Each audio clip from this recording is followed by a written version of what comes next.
eu quero ler para vocês o texto fundamental da história da Igreja Betesda, que é o tanque de Betesda. Capítulo 5 do Evangelho que escreveu João.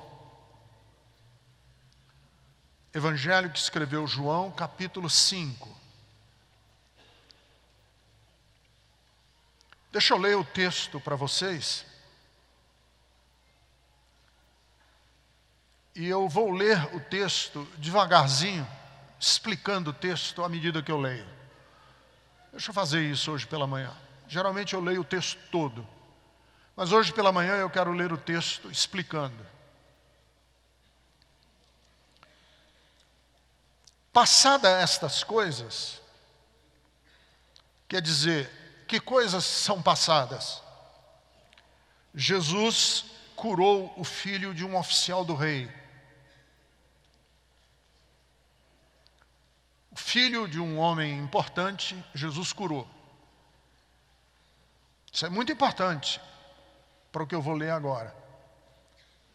Porque nós vamos sair da cura de um filho de um homem importante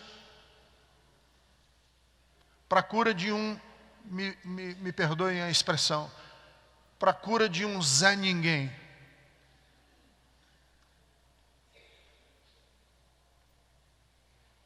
Passadas essas coisas, quer dizer, a cura desse homem importante, do filho desse homem importante, havia uma festa dos judeus e Jesus subiu para Jerusalém. Jesus não era de Jerusalém. Jesus era de Cafarnaum. Era lá onde Jesus tinha a sua morada. Jesus era de Nazaré, mas ele trabalhava e vivia em Cafarnaum. Então Jesus foi para Jerusalém. À medida que Jesus ia entrando na cidade de Jerusalém, versículo 2, havia ali junto à porta das ovelhas um tanque. Esse tanque era um chafariz, era uma fonte. Quem aqui é católico sabe que existem grutas da espiritualidade católica que são consideradas grutas sagradas. Os judeus tinham um tanque, um chafariz de águas, chamado em hebraico Betesda. É o nome da nossa igreja. Betesda significa casa de misericórdia.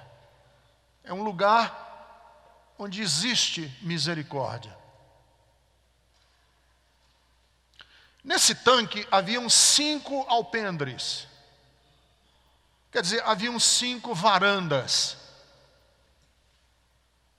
E nessas varandas, pavilhões, nesses pavilhões, tinha uma multidão de gente doente.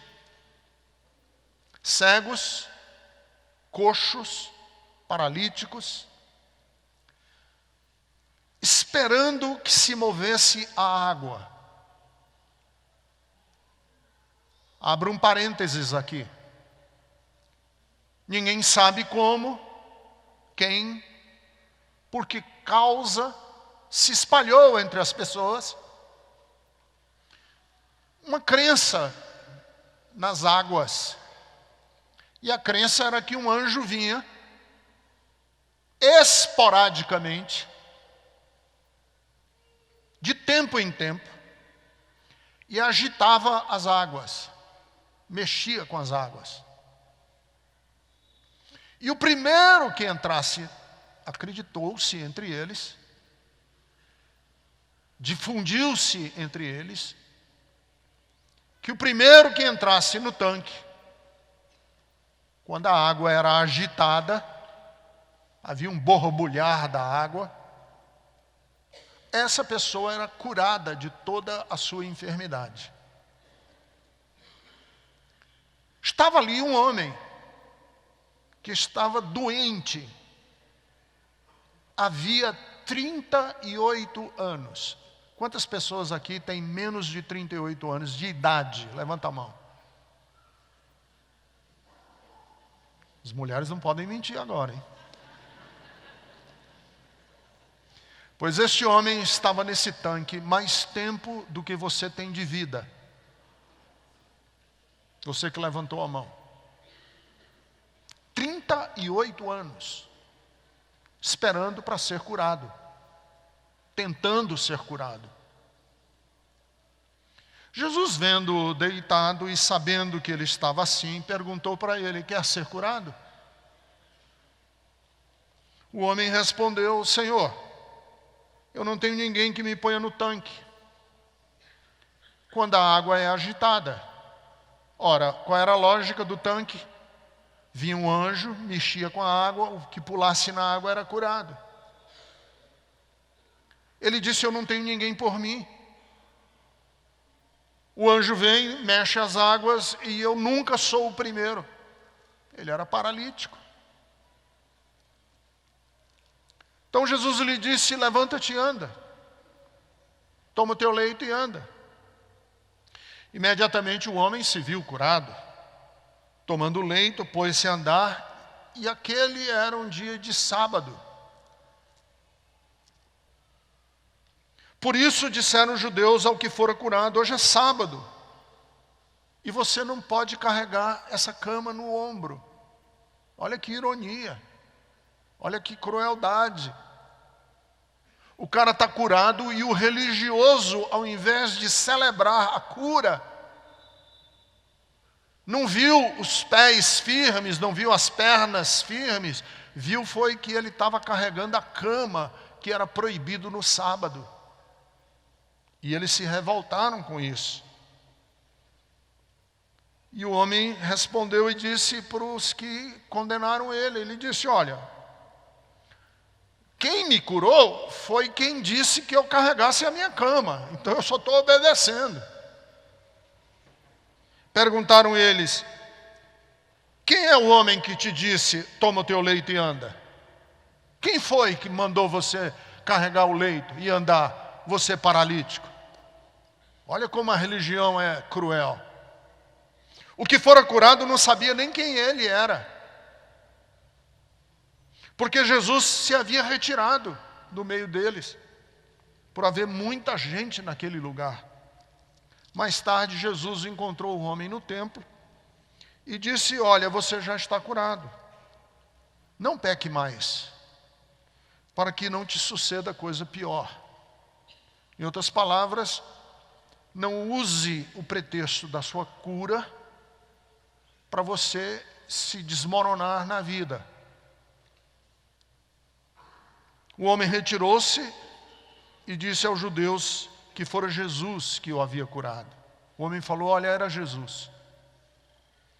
Os judeus então foram a Jesus, no versículo 16, e perguntaram a Jesus: por que você está fazendo essas coisas no sábado?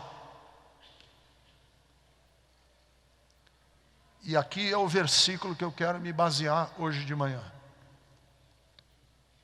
Jesus respondeu aos judeus: meu pai trabalha até agora, e eu trabalho também. Repita comigo, diga assim: meu pai trabalha até agora. Diga assim: Deus está trabalhando hoje. Por isso os judeus ainda mais procuravam matá-lo. Porque Jesus dizia que Deus era seu próprio Pai e Jesus se fazia igual a Deus. O tanque de Betesda me é muito especial, porque a igreja Betesda tem o nome desse tanque. Acontece que a Betesda, ou tanque de Betesda, do Evangelho de João, é muito diferente da Betesda de São Paulo.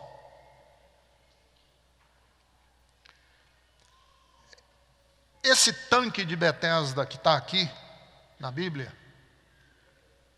Era um lugar cruel, terrível.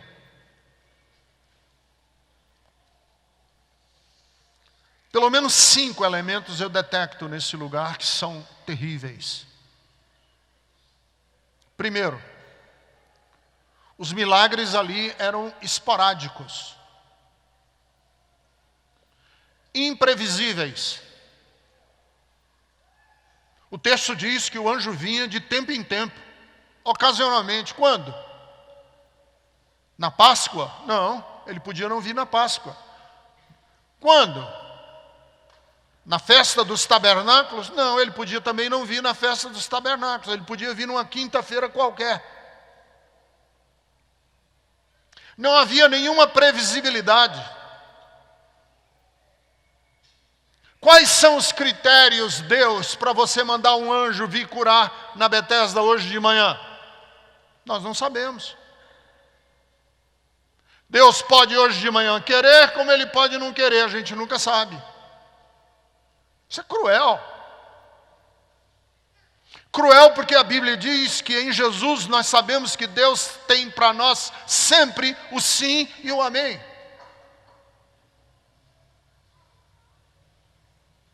Um Deus imprevisível é um Deus terrível.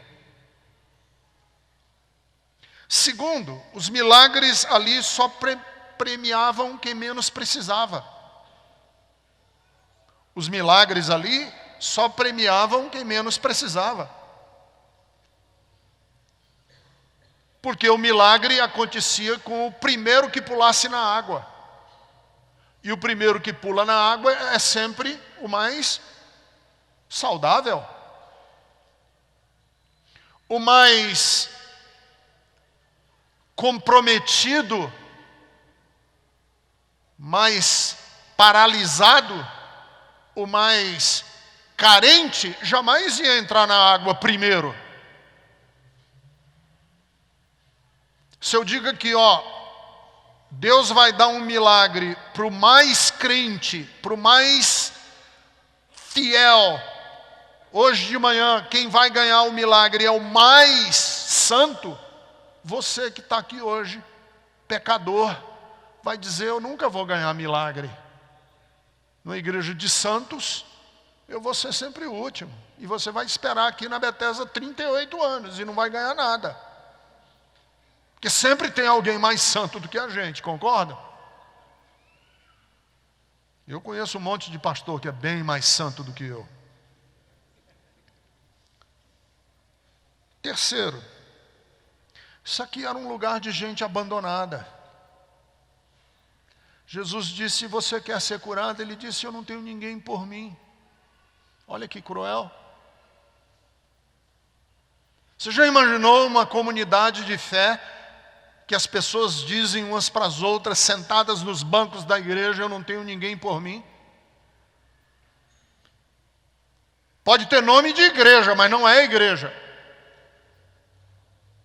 O tanque de Betesda, o cara está lá há 38 anos e ele diz, eu não tenho ninguém por mim.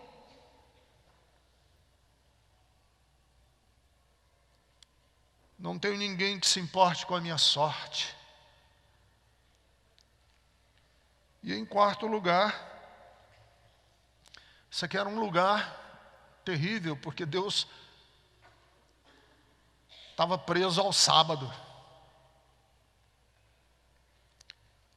Os critérios da religião eram mais importantes do que o critério da vida.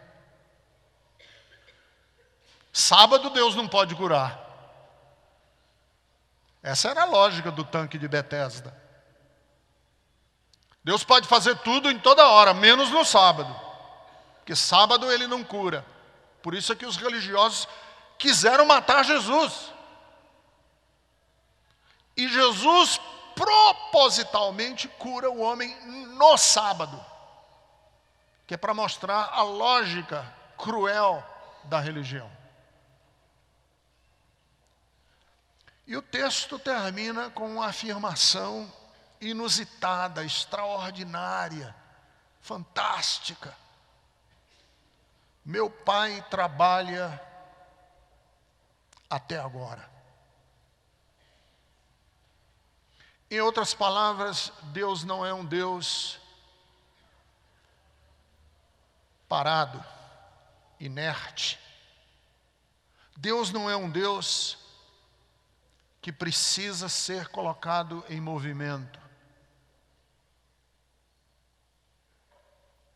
Deus trabalha sempre, e isso aqui é uma revolução, é uma subversão. Nós vamos falar sobre espiritualidade subversiva. Isso aqui é uma subversão. Qual é a subversão? Quando a gente diz Deus trabalha sempre. A subversão é que a frase modifica totalmente a nossa ideia de Deus.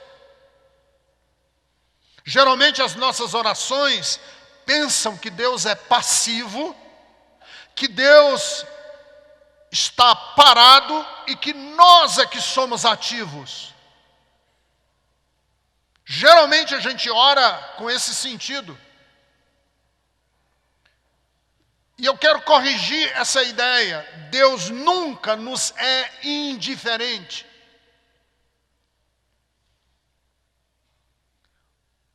Queiruga, um teólogo espanhol, ele dizia assim: Deus é sempre pura iniciativa. Linda essa frase. Deus é sempre pura iniciativa. Portanto, quando Jesus diz no tanque de Betesda que Deus trabalha sempre,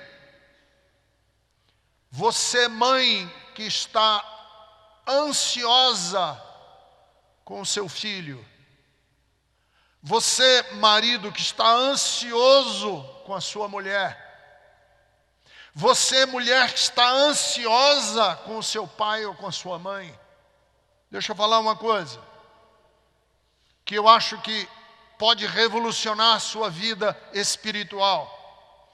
Deus não espera que você seja fiel para que Ele possa vir ao nosso encontro.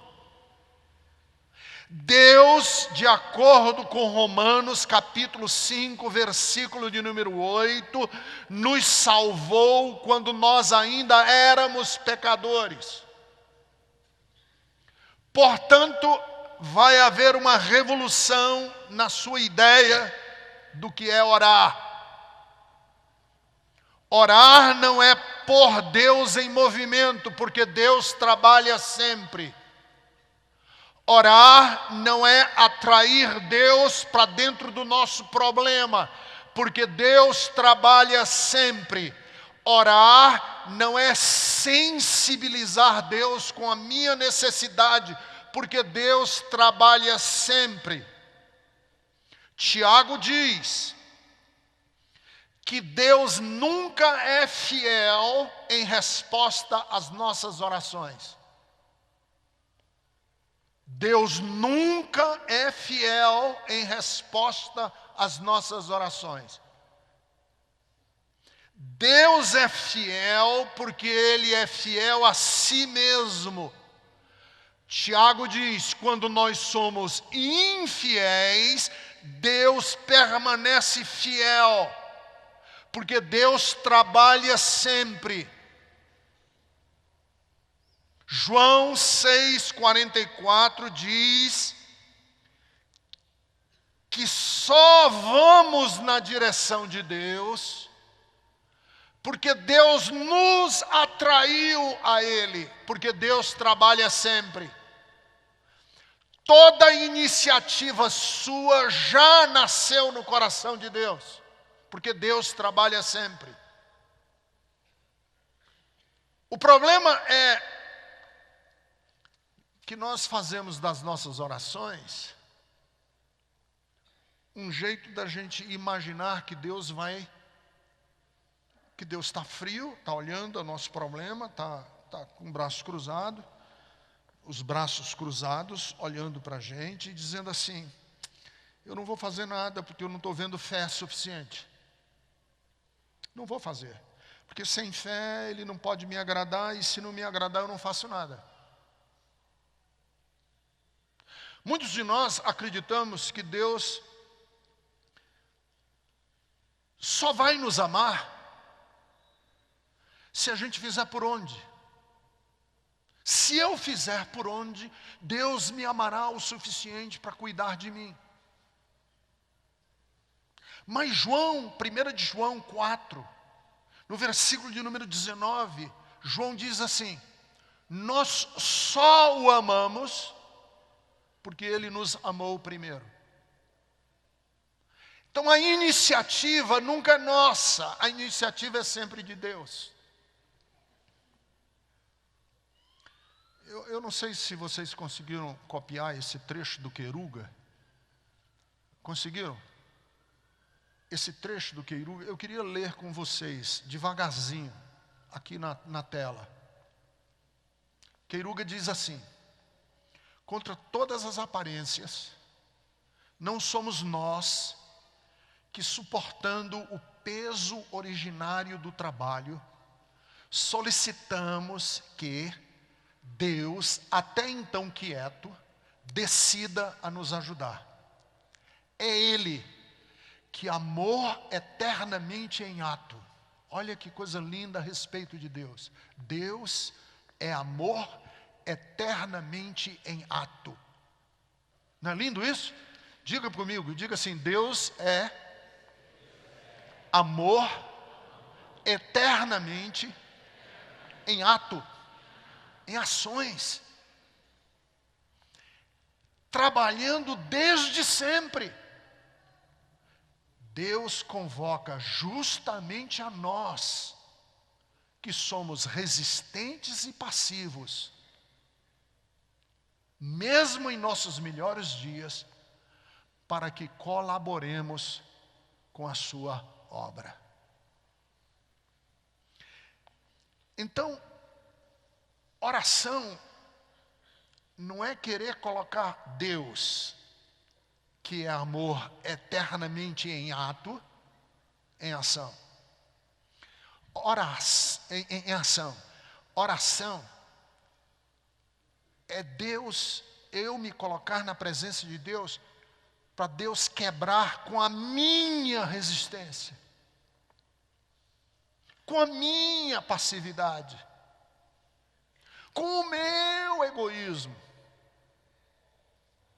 Porque a falha em mudar o mundo, em converter nossos filhos, em curar doenças, em salvar vidas, em mudar a realidade, essa falha está com a gente, não está com Deus.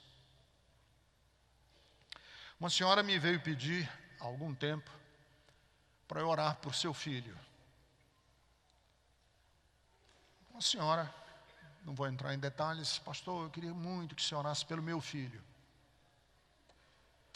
E na medida que eu estava orando, eu orei, comecei a orar por ela e pelo filho. Mas na hora que eu estava orando por ela, no meio da minha oração, o Espírito Santo falou ao meu coração.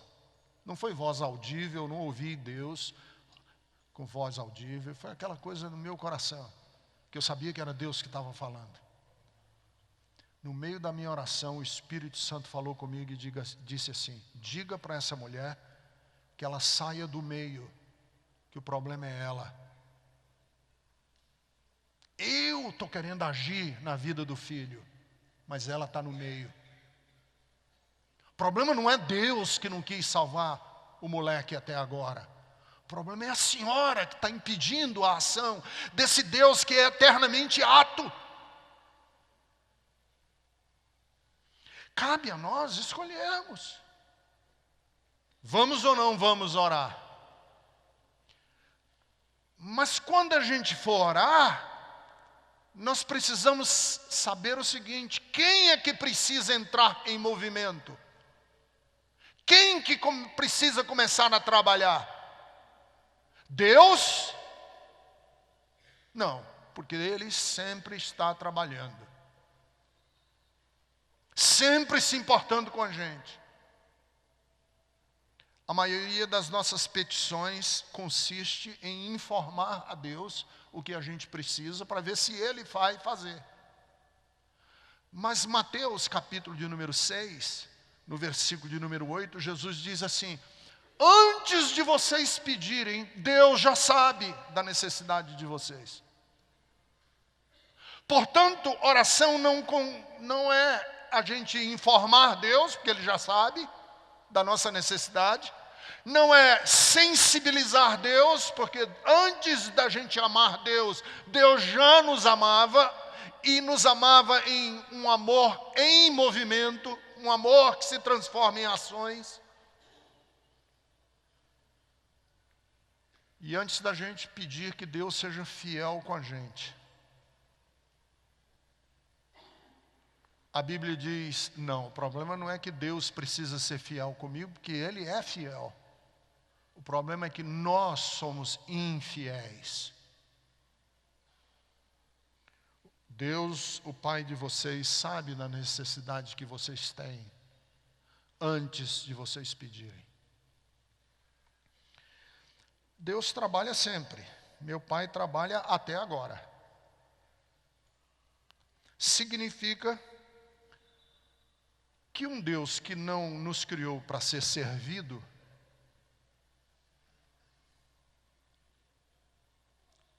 Deus trabalha por nós. Deus trabalha sempre, mas Ele trabalha por quem? Ele trabalha por você, por mim. E quais são os critérios de Deus trabalhar por você e de Deus trabalhar por mim? Não são fidelidade.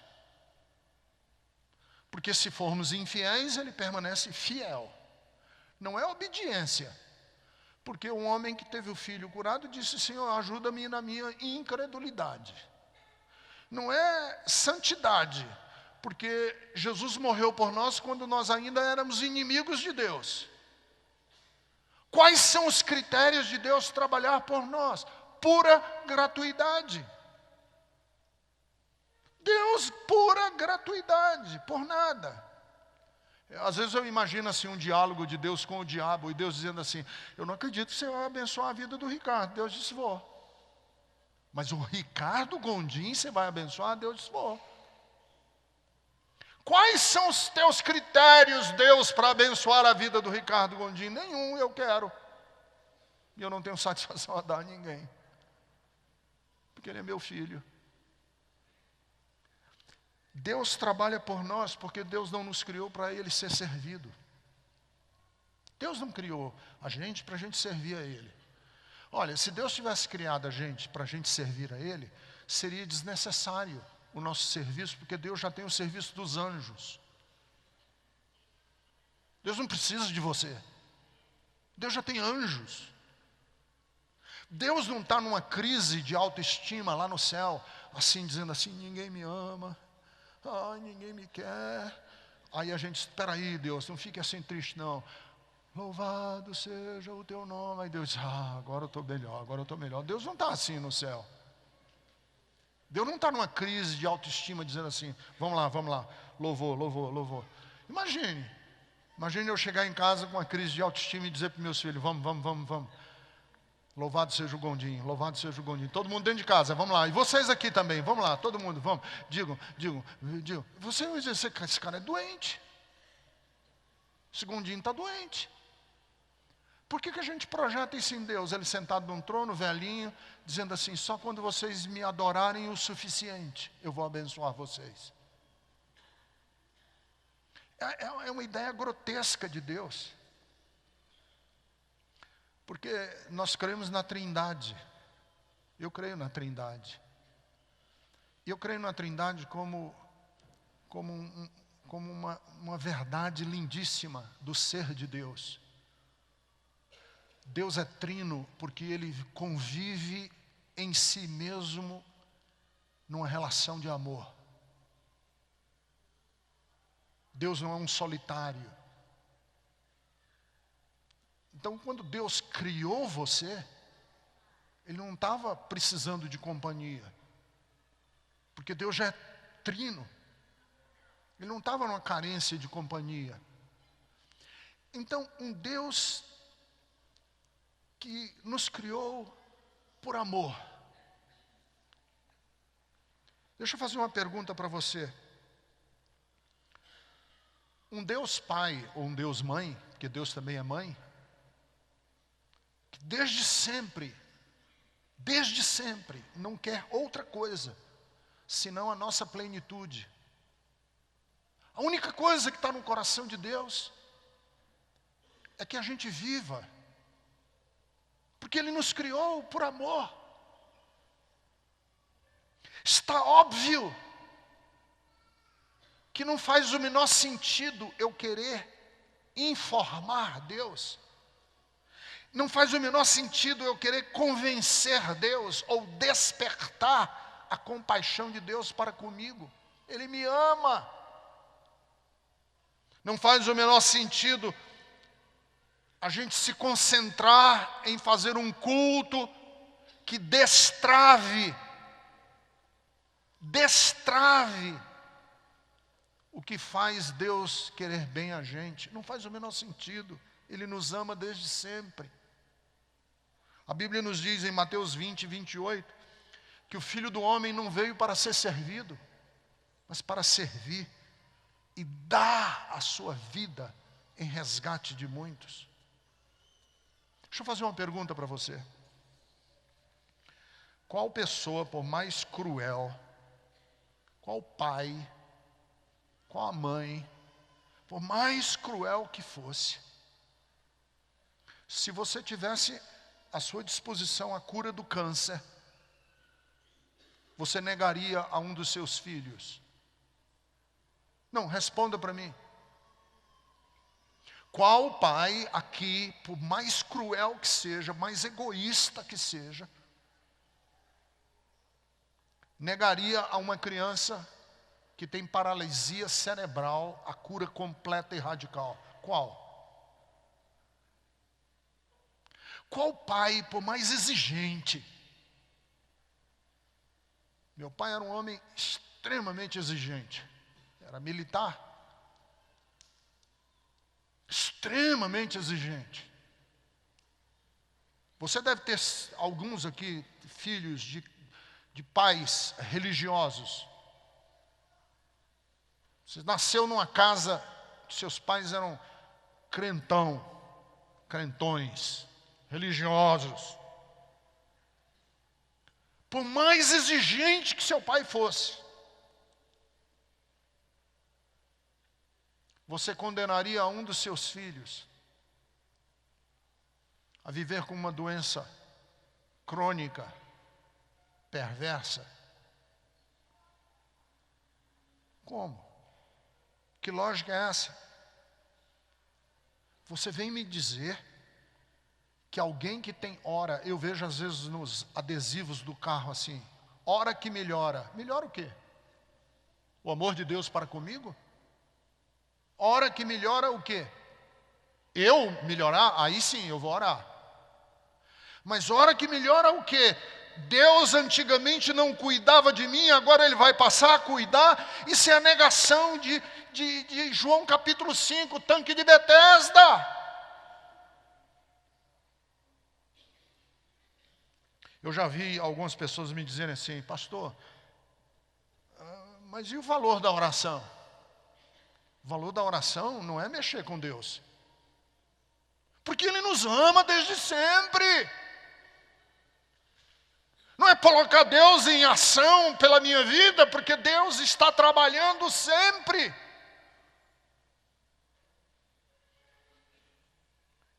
Orar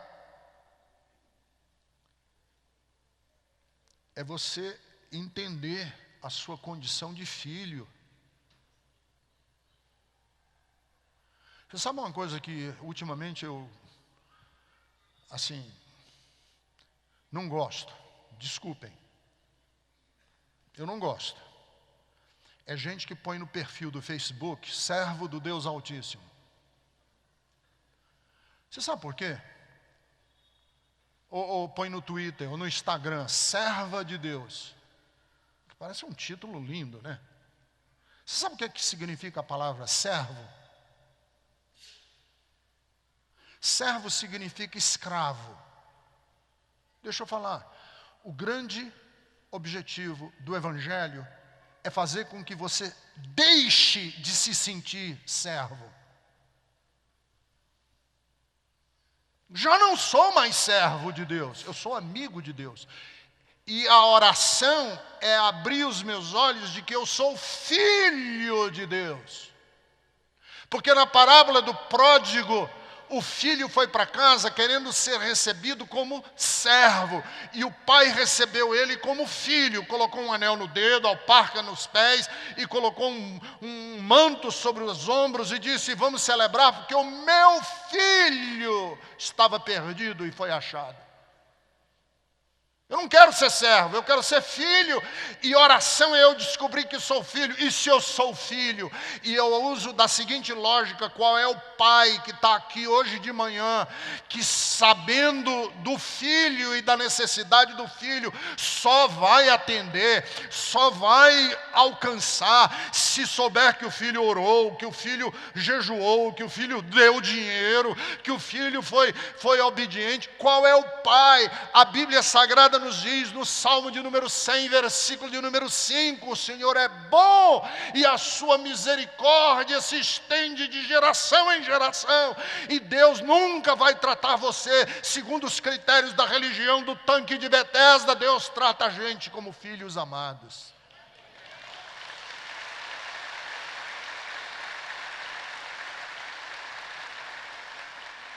E o que é orar? É a gente perceber que Deus trabalha sempre na lógica inversa.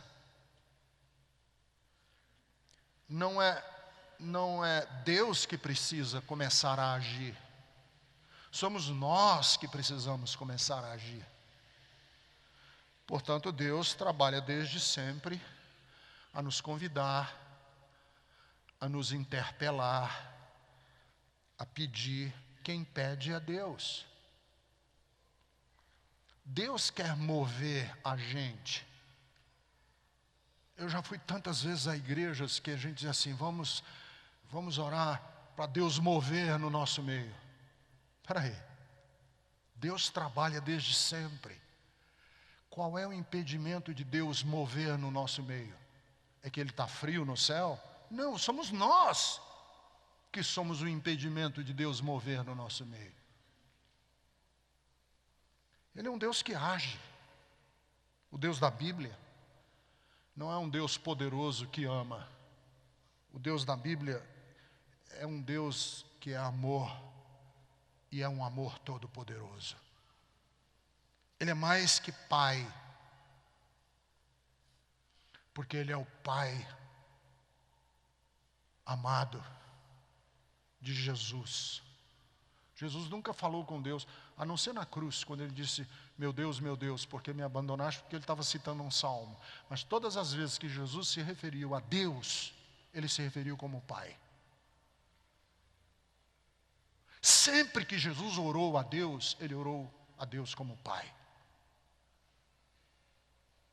Então, às vezes eu vejo coisas assim que eu acho estranhas. Por exemplo, teve um terremoto no Haiti.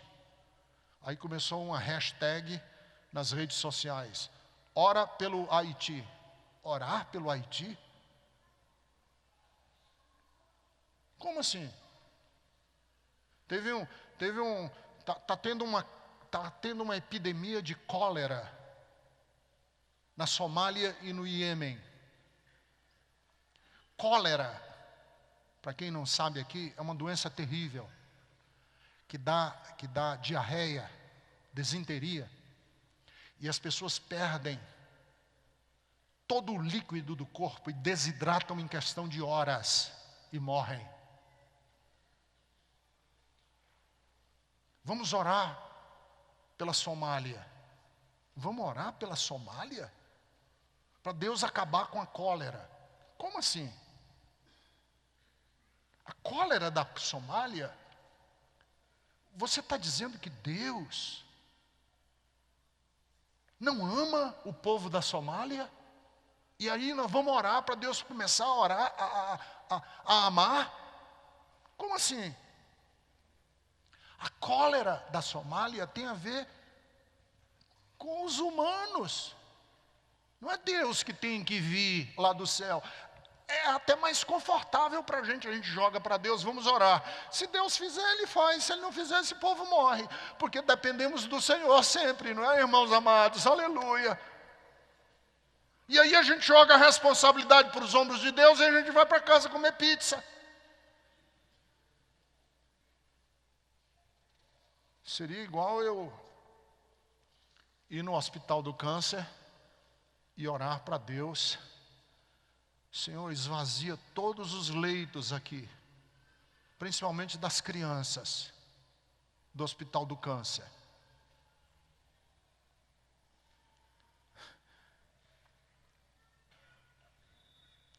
Deixa eu falar, Deus trabalha por nós, irmãos. E Deus é sempre a nosso favor. Aí você diz assim, e por que a Somália não resolve o problema da cólera? Pela mesma razão que eu falei para aquela mulher que estava orando pelo filho dela e o Espírito Santo tocou no meu coração e disse: diga para essa mulher sair do meio, que senão eu não vou conseguir operar. Diga para a indústria armamentícia sair do meio, porque enquanto eles não saírem do meio e estiverem vendendo armas para terrorista, para guerrilheiro, enquanto eles estiverem ganhando dinheiro com fuzil e com bomba, não vai resolver o problema do cólera. Não vai resolver o problema. Se você não sair do meio, ou se tornar um agente transformador, porque Deus está trabalhando sempre.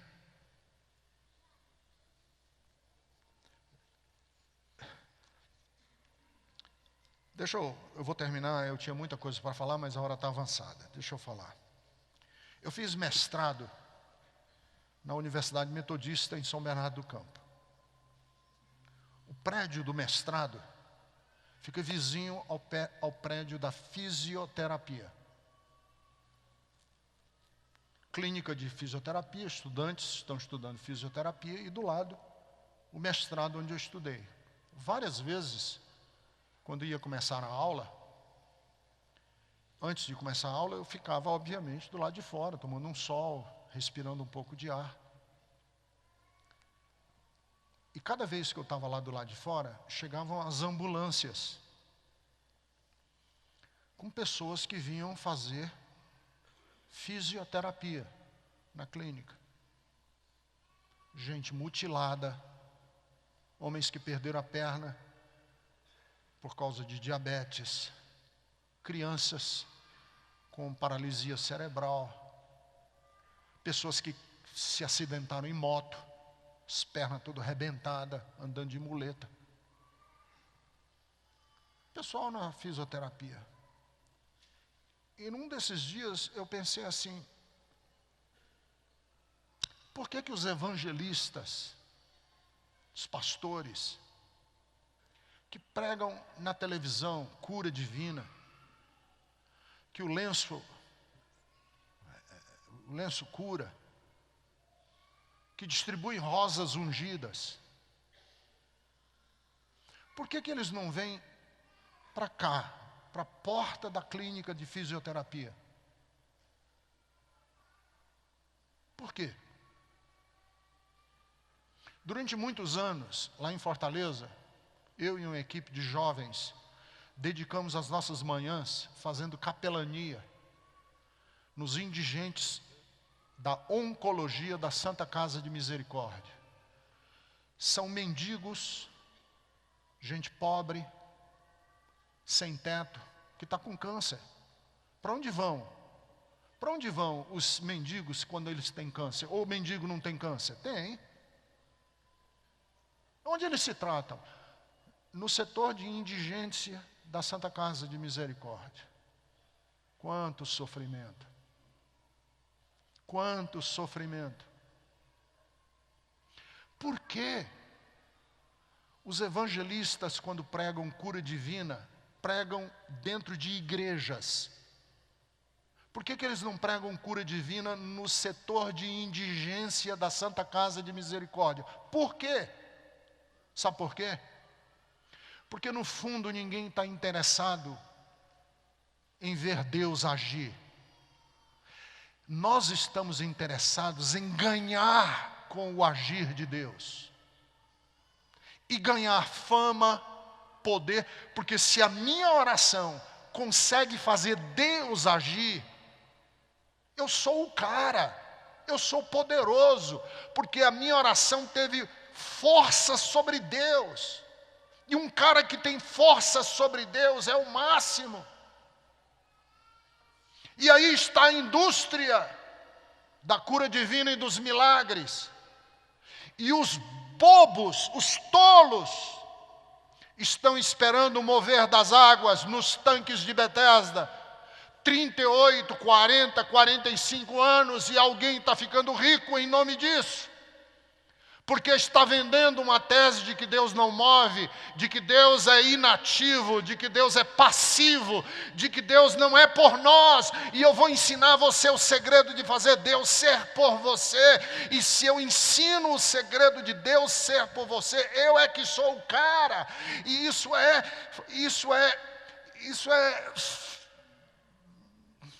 inominável, isso é pecado, isso é errado. O que é que serve a Betesda? Ensinar a nós a entendermos que nós somos filhos. E porque nós somos filhos, Deus é por nós sempre.